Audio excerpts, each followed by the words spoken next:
You just said that she was moving to another place for a job. Come on, if you're going to give me a situation example, you got to give me the whole example. Don't be slacking. And I guess for the whole age thing, yes, I guess I can't understand or relate to it because I'm not that age yet. I'm technically still young. I'm a youngin, I guess, compared to you. So in the instance, in related to your example earlier, going to Afghanistan, then my response wouldn't work. Okay. So in that instance, I personally would have thought it through, saying what's better for the family, what's going to make a better life for my family and for my children.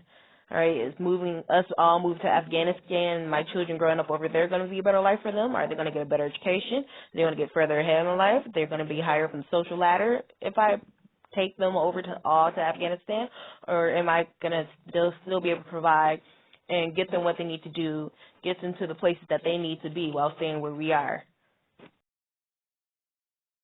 I got you. I'm good. I got all that. But my point is, you keep saying what you would do and what you would think and what you would see. But I'm saying, what do you do when he says he does not want to go? Do you still make that decision despite his saying no?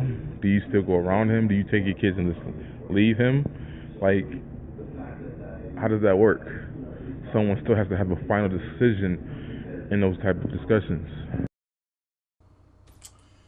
All right, so I want to do some commentary. I guess I'm looking at what's going on in Black YouTube and all that. What's going on with a lot of these conversations, dialogues about roles, positions, evil white patriarchy, and all that stuff. But I've been listening to Sincere and Prince videos, which I kind of seen it coming. That video they just did, and a lot of the topics they talk about, it was like standard. Like I saw it coming.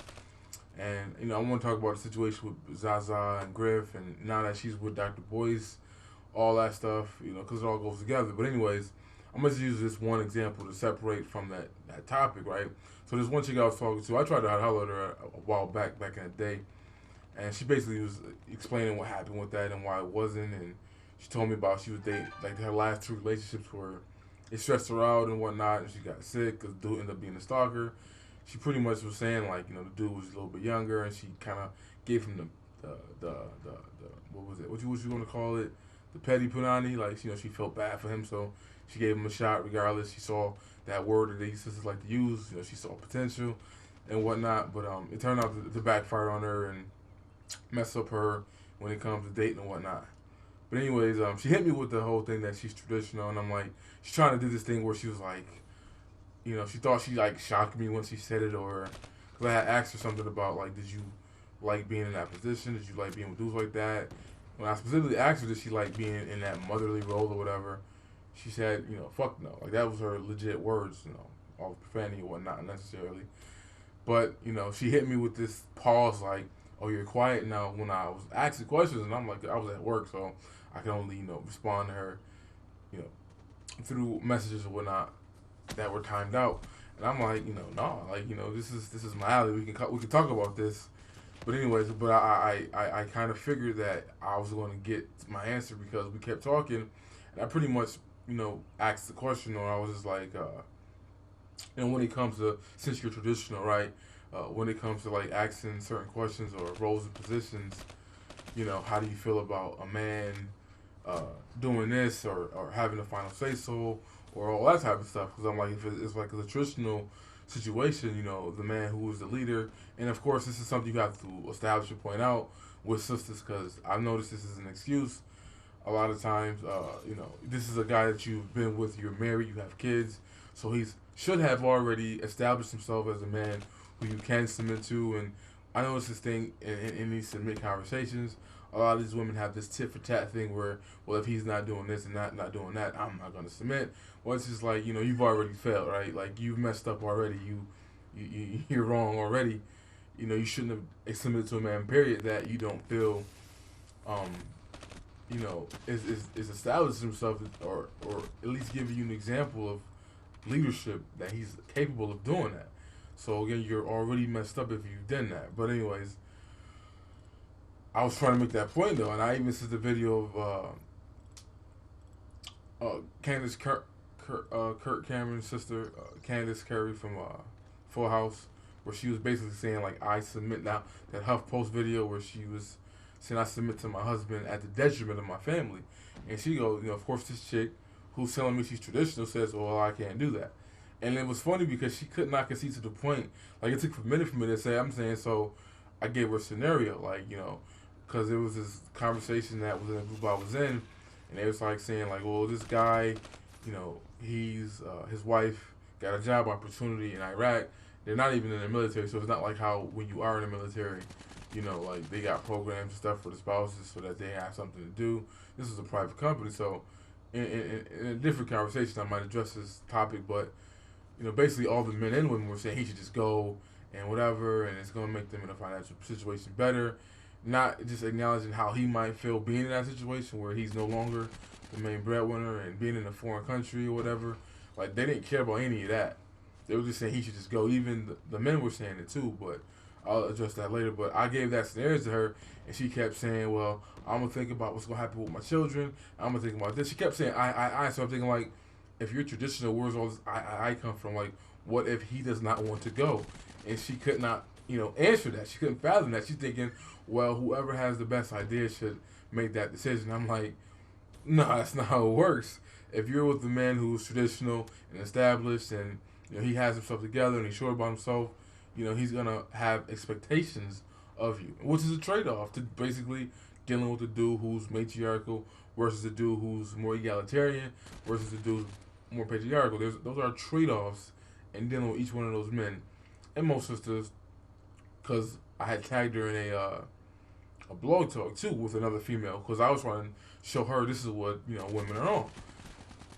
She's the one I talked about in the video who we were talking about, on point black men don't get no love, and she was one of the women I was talking to, and I was pretty much telling her, because she had revealed saying like, back in the day when she would see the on point nerd black dude with a non-black woman, she felt it. They took it personal. It was felt like a rejection. I'm like, and my point, because she had all these excuses for why, on point black men pretty much suck, and they're socially awkward, and she had all these things about why Pookie and Ray Ray get the girls and this and that, and I'm like, like what? Because she's not into those type of men, but she can find every positive thing about them, why they do get women, why women are attracted to them, but it seems when it comes to the trade-offs to dealing with on-point black men, it's like, oh, he's this, he's that, and that's why sisters choose the men beneath them and all that. It's just like a lot of excuses for the women from what I was getting for her. And other than the fact that even though she claims she only dates them and she's not into Pookies and Ray Rays, is that they don't exist. Right? That's her other excuses why black women choose this. And anyway, but I was tagging her in a blog talk too, just to show her what the women want. And basically in that conversation on the blog talk was basically a bunch of women just saying like, they were cool with, it was the same common denominator. As long as I get to share, decision making and have veto power in a relationship, I'm cool with and this wasn't even on some egalitarian stuff. This was more on some straight up dude lost his job or she was in a primary situation financially. Like the one chick even said like, well, he's not going to be just sitting home doing nothing. I'm going to give him chores and tasks. And the host, my homie, he did point out and say like, that's not going to work for no dude. But anyways, like, I was trying to point out to her like, these women are, because I asked her specifically, it's like, did you like being in this motherly position and this and that? And she goes, no. But I'm like, well, a lot of these chicks, they understand there's a trade-off between dealing with an alpha type of dude versus dealing with a patriarchal dude, than a guy who's not like that. And she had hit me with this, well, no, alpha dude should be with an alpha female, and I'm like, that's a new thing that you're trying to make work, right? That's a new thing that they're trying to promote, with George Clooney and his girl, or Jay-Z and Beyonce, even though he took her parents' last name, or whether it even be like the Cosbys. We grew up watching that, where their relationship was egalitarian. It wasn't, after she got out of law school and was finished with work, and you all seen that clip of Claire going into her little feminist rant about not serving him and not doing this. So I kind of do understand, why that model, it would be in a perfect world the right model and it would work. But, in our community, it's not like that. And there's too many things that women want or they complain about that they're not going to get from that model. So, you have to be honest about that. Realistic. Now, I always say from the get go, do what works for you in your relationship. Period. Like that's just obviously common sense. But if we're talking about building the community and building structure, that's a different conversation. And there needs to be men in leadership positions, and they have to. It's not going to happen if they're not even in that position at their own home. You know, especially when you're competing for resources or whatnot against other groups of men. But she didn't. She really had a hard time, letting go of the idea of like, okay, no, he's, she kept harping on like, oh, if I'm a logical female and if I'm right, we should do what I say. If he's right, we should do what he say. Blah blah blah blah. And I'm like, that's not how it works though. Like, as a man, he's leading, and there are times where he may be wrong, like because he's human. He'll make mistakes, but if you trust his leadership, then you follow what he says, and that's what Candace Cameron said on the HuffPost video that got all the feminist panties wet. Where she said she let her man lead at the detriment of their family. Mind you, though, he's already established himself as a leader, so he's not doing anything to hurt his family purposely or anything like that, which is something that these feminists always miss, and they go straight into the rape and pillage narrative or whatever. But so this was an example of showing how a chick who claims that she was she's traditional, right? She thought she stunned me. It was like, you ain't got nothing to say. I'm like, nah, I got a lot to say because I know you're not traditional. I can just tell in the way she talks and her personality that she wasn't like that. But then when I, present to her what that looks like, she quickly falls back into the, well, nah, I might not be into that. And again, I do, like I said before, we grew up, we didn't have like the Wonder Years. Our shows were either matriarchal, where the man couldn't do nothing because of systemic racism or whatever, and the woman had to work outside the home, or we had a model like the Cosbys or Read Between the Lines, where, was that show actually, he was at home, internet, and they even made fun of him in the first damn pilot episode about being in that situation because he was an at-home English teacher who worked online, where his wife was a therapist, so she was ahead of him financially, whatever. But Let's Stay Together, that show, BET. She's a doctor, he's a construction worker. So it's like most of our shows, most of our images is like either that, or it's a situation like Everybody Hates Chris, where the mom, he had to take on multiple jobs or whatever, but every now and then she had to work. So there was never a clear, like one of my favorite TV shows, The Wonder Years, where it was like clear defining roles and she did this and he did that, and it wasn't about egalitarianism or whatever. That happened later on towards the end of the season when the show introduces feminism and how it affected their family personally or whatever. But we don't have that. So I understand partly, and I can't really blame dudes because it's like TV, movies, all that promotes this egalitarian, equal stuff, which is not a reflection of reality because, again, there are things that women complain about and that they want that is not going to come from a dude who views a woman as his equal. That's just a fact, right? You're not going to get those things from that guy who sees you that way.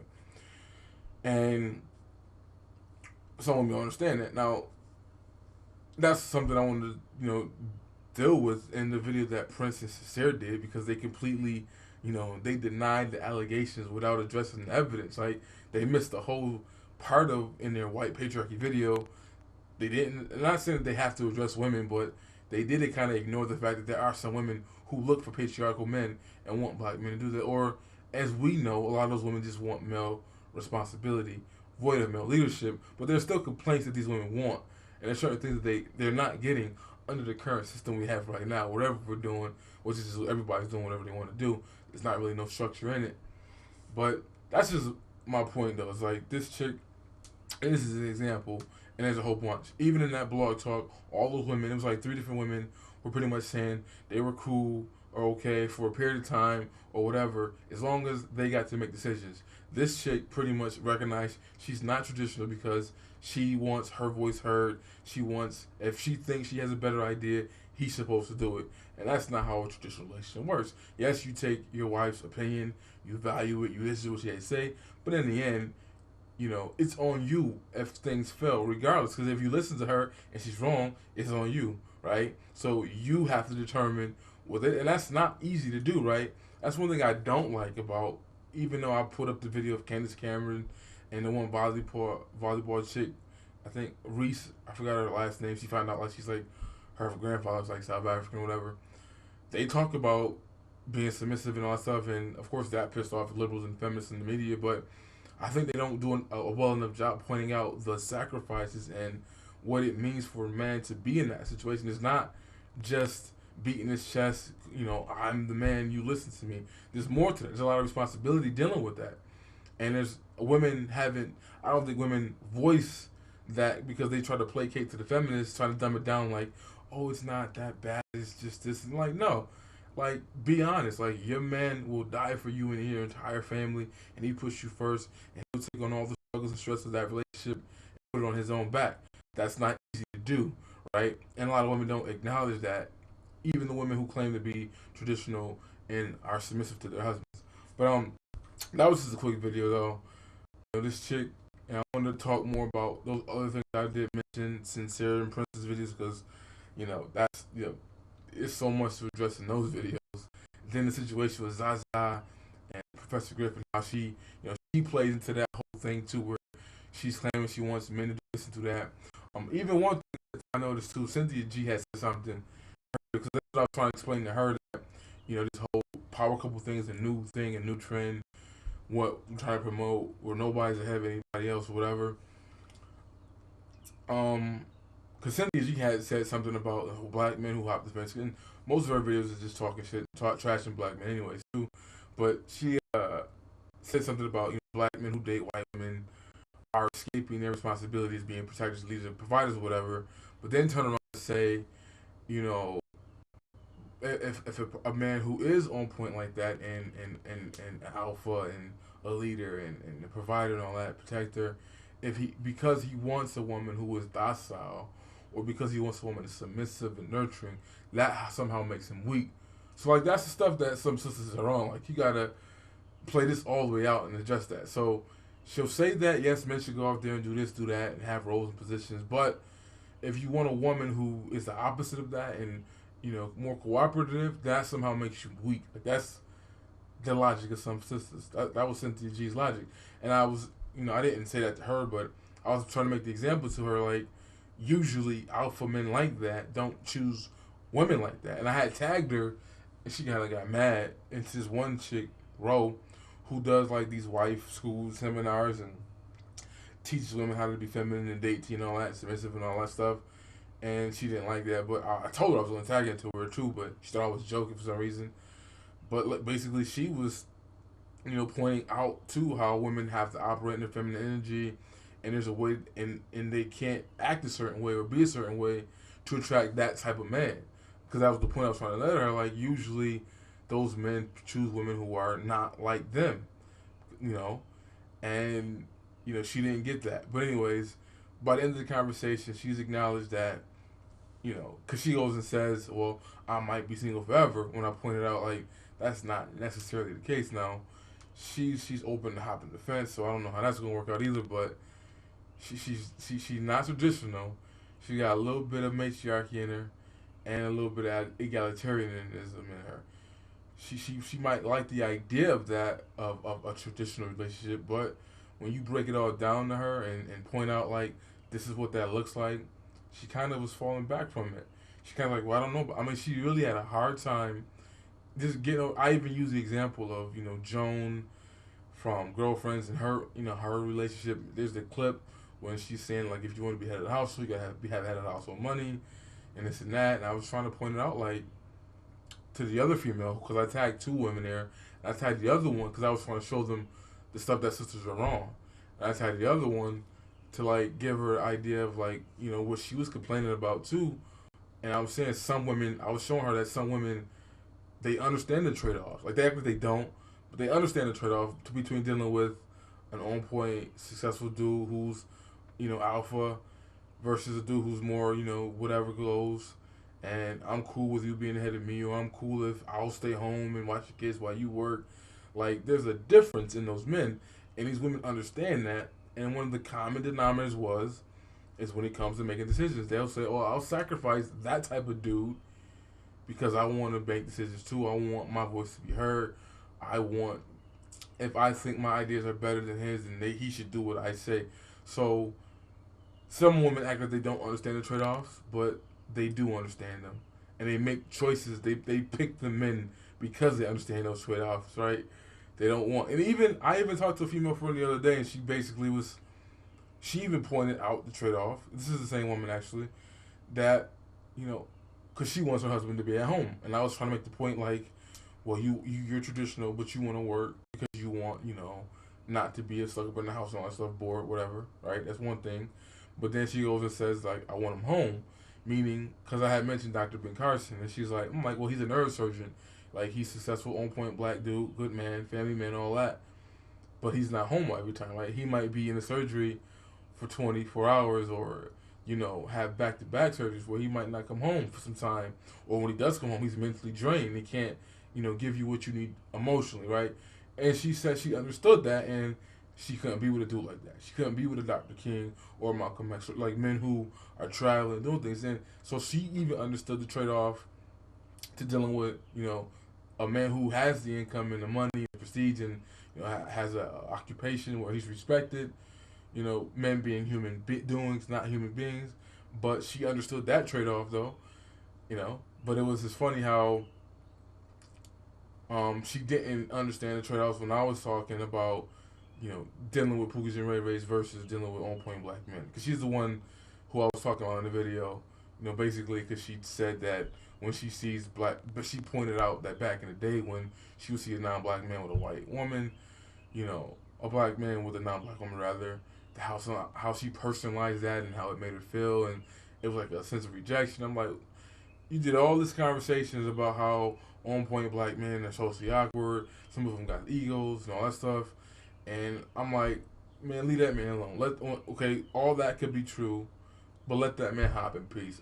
The whole conversation, that was the whole gist of our conversation between me and her, which I did the video about, was just like, let that man hop in peace. When you see that man out with his family at, you know, Denny's, like with his, you know, little half-breed kids and his half-wife, don't be rolling your eyes, don't be taking it personal. Because if you got all these excuses on why on-point black men suck, or why they sometimes lose out to Pookie and Ray Ray, which was confused, which is weird how, you know, you hear these videos of women who don't even mess with Pookies and Ray Rays, but they can make all these excuses and understand why women do mess with them. At the same time, they have the issues with the flaws that they have. And not in my video, my point was simply like they all got issues. They're trade-offs, right, to dealing with each different one of these men. Not that one is better than the other, but, and I'm saying that a lot of sisters will choose not to deal with that guy. They'll say he's too arrogant, or he's too cocky, or, you know, he's socially awkward, he doesn't have the swag, or whatever. So it's like, okay, fine, that's the choice. That's just the choice you make. But there's always going to be trade-offs. There's no solutions. You're going to have. We're all people. We're all human. We're all flawed. We got issues that got to be dealt with. And it's just like you pick which ones you want to deal with. And it seems that sisters, and that's what I was trying to convey to her, is that sisters purposely do this because that's what they want. She comes at it from a different angle of making excuses for women on why it is that they choose these men, or there's just not enough on point black men, which is odd because I keep hearing that. Yet, you know, I listened to Chrissy's video. She claims she only dates on point dudes that are ahead of her. This particular female said the same thing. Even Cynthia G said she's in Seattle where there's no black people at all, but she only messes with on point black men, professional black men. None of them are Pookies and Ray Rays. For them not to exist, and for all these, you know, these women who say they don't exist, and they only date them, is kind of odd, right? Now, I wanted to, I didn't say this to her, but I'm like, the one chick, she's a little bit older, and like, you know, because she claims in California that they don't exist at all. I'm like, well, they probably do, but, you know, they're dating women younger than you. They're not dating women, you know, your age, so that could be a possibility, right? But I ain't go there with her. But that's my video. Just pointing out how, yeah, a lot of these chicks say they traditional and they flip. A lot of these chicks claim that they're egalitarian, they're cool with the 50-50 thing, and then eventually they change. So it's like, You know, I think you can't keep. It's not fair to the guy. You know, if you're a patriarchal dude and head of the household, and then all the kids are gone, as me knowing, because I've covered these conversations, there's a possibility she might change her mind and she might want to do something different. But you can't get mad at the guy who this was our agreement, and then you want to flip it later on because you know he got sick and you had to go run his business for a week and you feel all empowered now. Now you don't want to go back home and he don't want you in his business because you in his damn way. So it's like, you know, that element. I'm gonna talk about that and all that to come in different videos. But yeah, I'm out.